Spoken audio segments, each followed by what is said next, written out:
ओम शांति। आज की साकार मुरली है 7 अप्रैल 2022 की।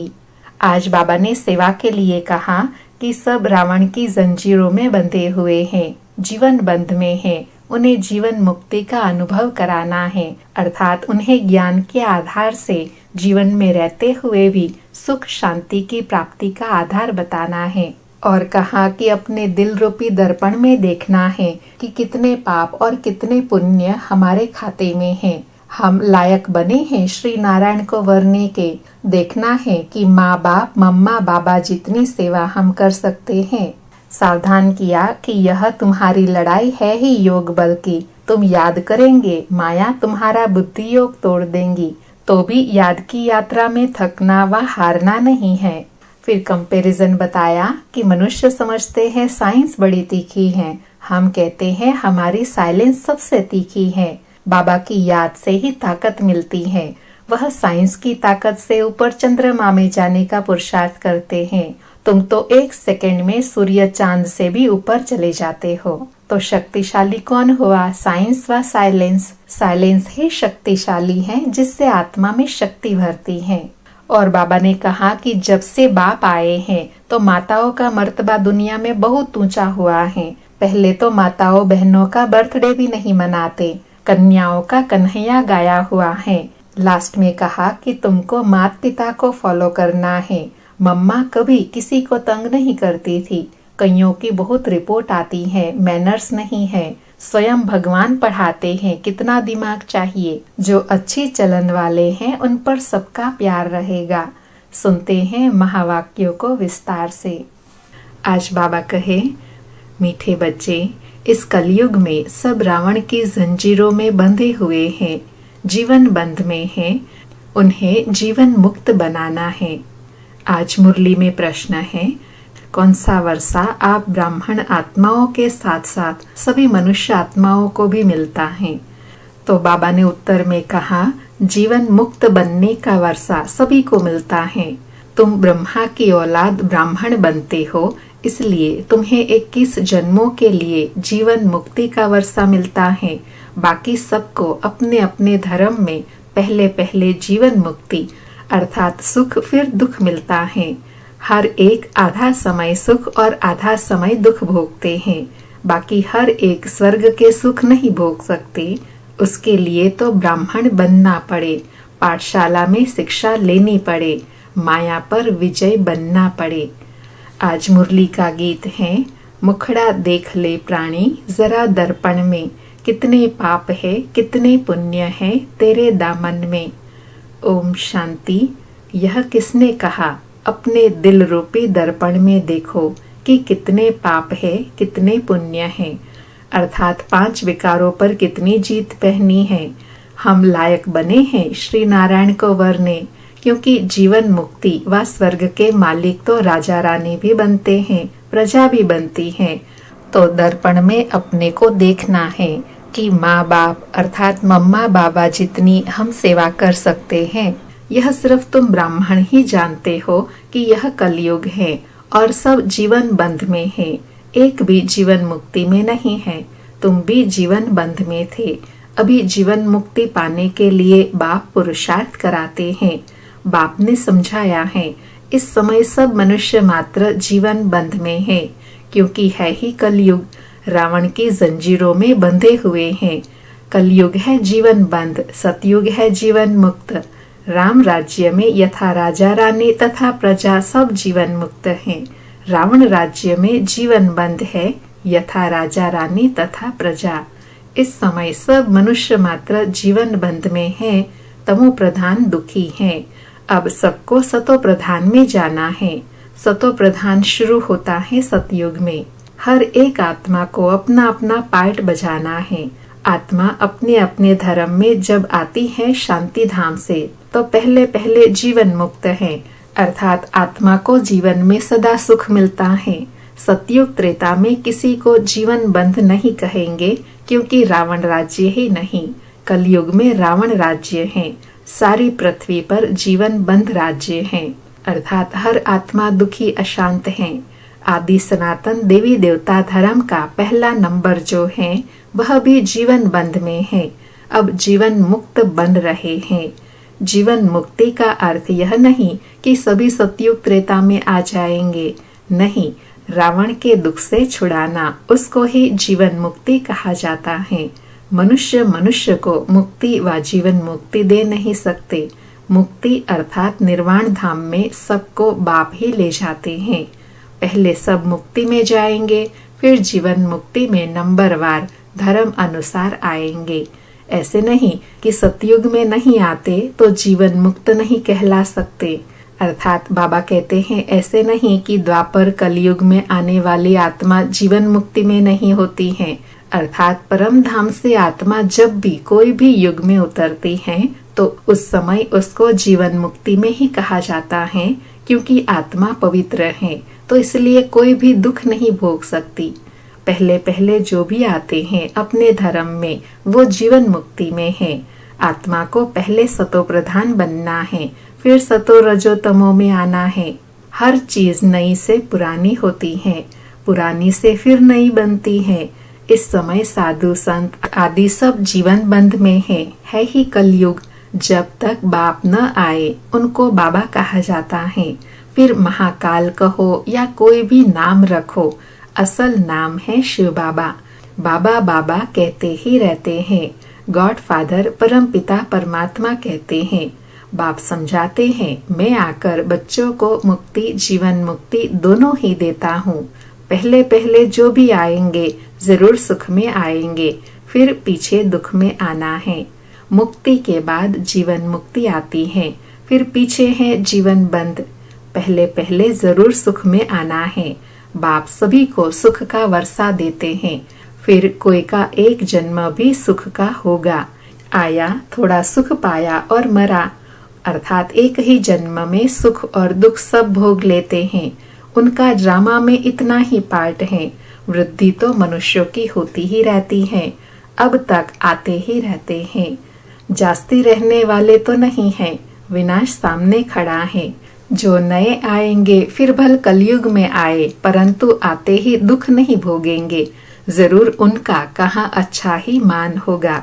मुक्ति धाम में हमेशा पहले जीवन मुक्ति में जाना होता है। माया के बंध से मुक्त हो पहले सुख में उतरेंगे, फिर दुख में आएंगे। इस समय सब जड़जड़ीभूत अवस्था को पाए हुए हैं। अपना सुख और दुख का पार्ट बजाई सब मुक्ति और जीवन मुक्ति में आएंगे। मुक्ति है ही वाया, अर्थात वहां से होकर फिर जीवन मुक्ति में जाना है। जाएंगे फिर आएंगे जरूर। सारी दुनिया के मनुष्य मात्र जो जिस जिस धर्म में आए हैं वह फिर ऐसे ही आएंगे। जनक को भी जीवन मुक्ति मिली ना, ऐसे नहीं कि राजा इस समय नहीं है, वह भी पिछाड़ी में आकर ज्ञान लेंगे जरूर। जीवन मुक्ति तो तुम सबको मिलती है, परंतु नंबरवार पुरुषार्थ अनुसार। और जो सब धर्म है उनके लिए फिर कहेंगे नंबरवार पुरुषार्थ अनुसार और धर्म अनुसार। जो भी देवी देवता धर्म वाले और धर्मों में चले गए हैं वह सब निकल आएंगे। सबको वापस आना है, पहले ब्राह्मण बनना है। यूं ब्रह्मा की औलाद तो सब हैं, परंतु ब्राह्मण नहीं बनेंगे।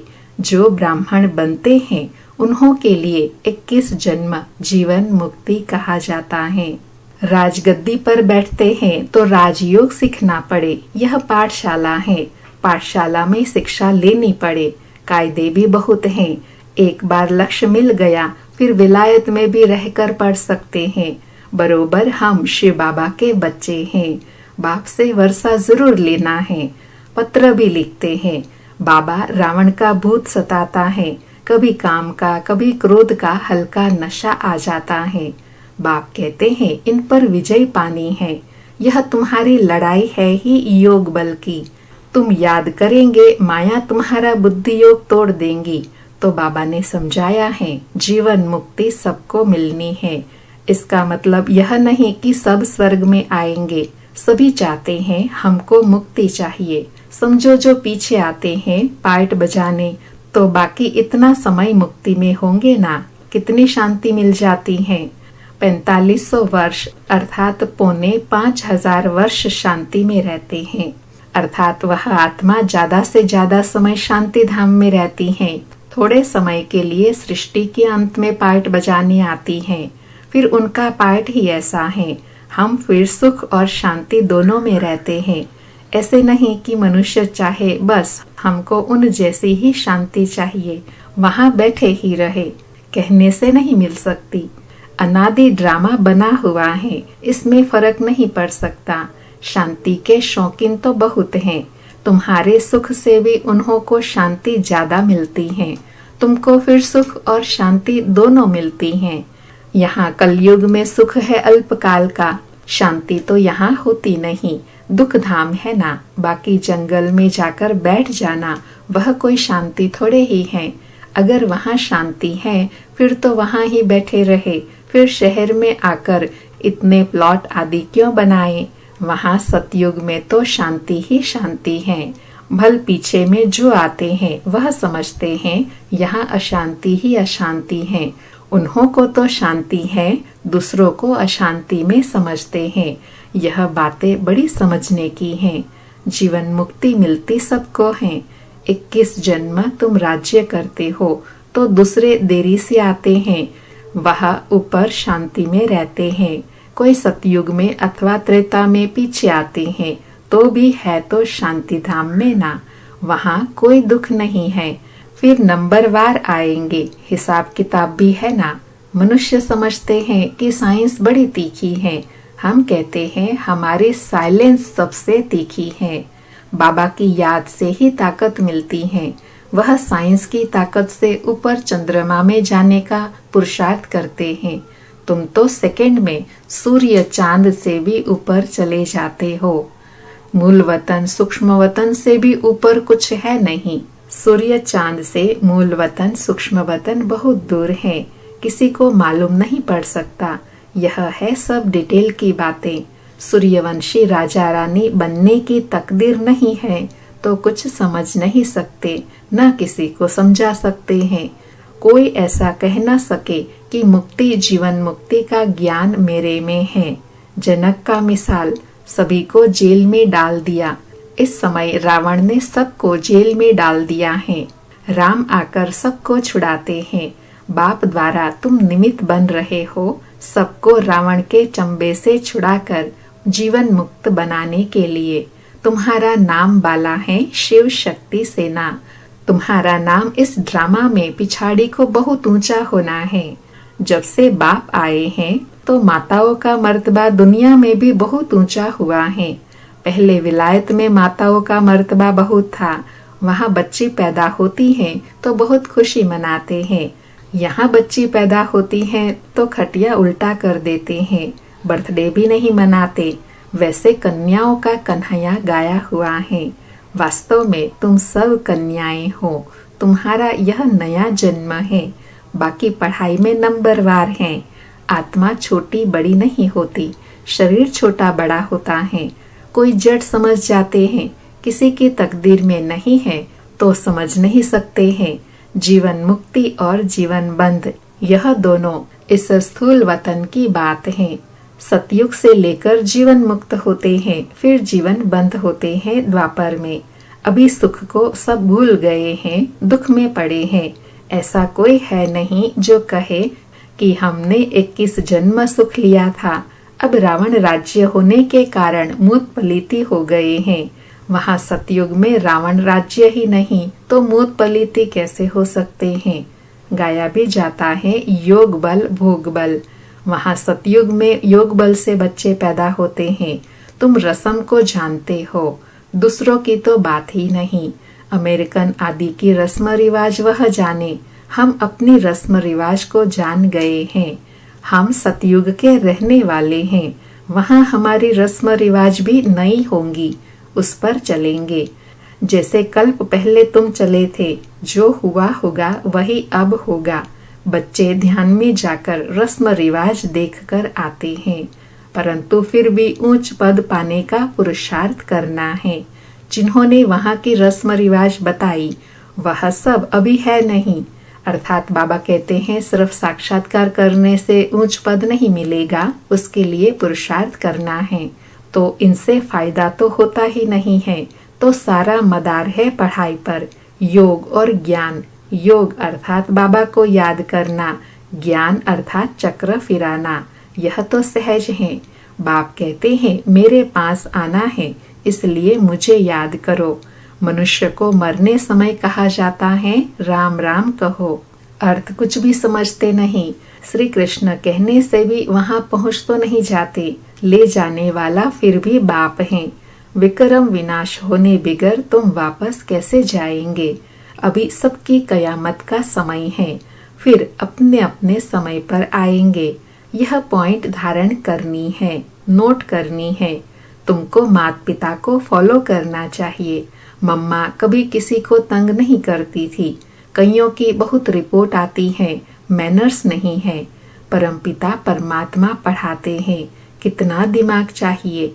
अच्छे चलन वाले पर सभी का प्यार रहेगा।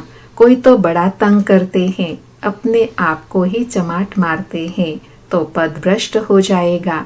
गाया भी जाता है, हिंदू लोगों ने अपने आप को चमाट मारी। ईश्वर जो राज्य भाग्य देते हैं उनको सर्वव्यापी कह दिया है।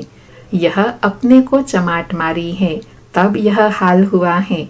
शास्त्रों में दिखाया है कि भगवान कहते हैं कि मैं सर्वव्यापी हूँ, परंतु भगवान खुद कहते हैं मैं कोई तुम्हारे जैसा थोड़े ही हूँ जो अपने को चमाट मारूंगा। क्या मैं कुत्ते बिल्ली में हूँ? बाप कहते हैं तुमने मेरी ग्लानि की है, यह भी ड्रामा है, फिर भी ऐसे ही होगा। अच्छा, मीठे मीठे सिके लधे बच्चों प्रति माता पिता बाप दादा का याद प्यार और गुड मॉर्निंग। रूहानी बाप की रूहानी बच्चों को नमस्ते। हम रूहानी बच्चों की रूहानी माता पिता बाप दादा को भी याद प्यार गुड मॉर्निंग और नमस्ते। सारी मुरली से धारणा के लिए सार है। पहला, कोई भी उल्टी चलन नहीं चलनी है, अच्छे गुण धारण करने हैं, माता पिता को फॉलो करना है। दूसरा, योग बल से काम क्रोध के हल्के नशे को भी समाप्त करना है। निमित्त बन सबको रावण की जंजीरों से छुड़ाने की सेवा करनी है। आज बाबा ने वरदान दिया, क्यों क्या ऐसे और वैसे के सभी प्रश्नों से पार रहने वाले सदा प्रसन्नचित्त भव। क्यों क्या ऐसे और वैसे के सभी प्रश्नों से पार रहने वाले सदा प्रसन्नचित्त भव। स्पष्टीकरण है, जो प्रसन्नचित्त आत्मा है वे स्व के संबंध में व सर्व के संबंध में, प्रकृति के संबंध में किसी भी समय किसी भी बात में संकल्प मात्र भी क्वेश्चन नहीं उठाएंगी। यह ऐसा क्यों व यह क्या हो रहा है, ऐसा भी होता है क्या? प्रसन्नचित आत्मा के संकल्प में हर कर्म को करते, देखते, सुनते, सोचते यही रहता कि जो हो रहा है वह मेरे लिए अच्छा है और सदा अच्छा ही होना है। वे कभी क्या क्यों ऐसा वैसा इन प्रश्नों की उलझन में नहीं जाता। आज का स्लोगन है, स्वयं को मेहमान समझकर हर कर्म करो तो महान और महिमा योग्य बन जाएंगे। स्वयं को मेहमान समझकर हर कर्म करो तो महान और महिमा योग्य बन जाएंगे। अच्छा, ओम शांति।